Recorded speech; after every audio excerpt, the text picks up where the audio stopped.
ചെയ്യുകയായിരുന്നു. അപ്പോൾ ആ മനുഷ്യനെ കുറെ കൊള്ളക്കാർ ആക്രമിച്ചു.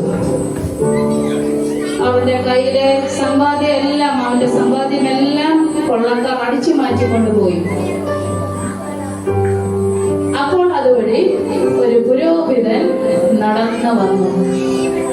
ആ പുരോഹിതൻ അവനെ കണ്ടിട്ട് മാറി കടന്നുപോയി. അതിനുശേഷം ഒരു ലേവ്യനും അതുവഴി കടന്നു വന്നു. ലേവ്യനും അവനെ കണ്ടിട്ട് ഒന്നും ചെയ്യാതെ മടങ്ങിപ്പോയി. പിന്നെ അതുവഴി ഒരു നല്ലൊരു ശമര്യക്കാരൻ കടന്നു വന്നു.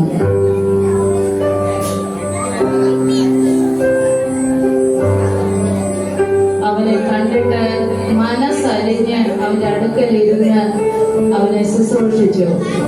അതിനുശേഷം അവനെ എടുത്ത് ഒരു സത്രത്തിലേക്ക് കൊണ്ടുപോയി.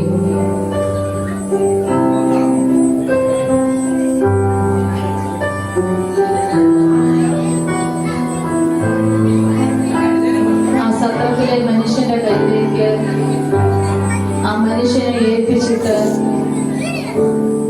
കയ്യിലിരുന്ന സമ്പാദ്യമൊക്കെ കൊടുത്ത് ശുശ്രൂഷിക്കാൻ ഏൽപ്പിച്ച് ആ നല്ല ശമര്യക്കാരൻ യാത്രയായി.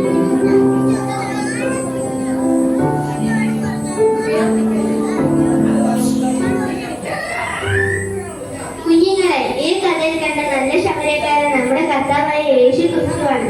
യേശു നമ്മെ കണ്ടു, നമ്മുടെ മുറിവുകളായ പാപങ്ങളെ കഴുകി നമ്മെ വീണ്ടെടുത്തു.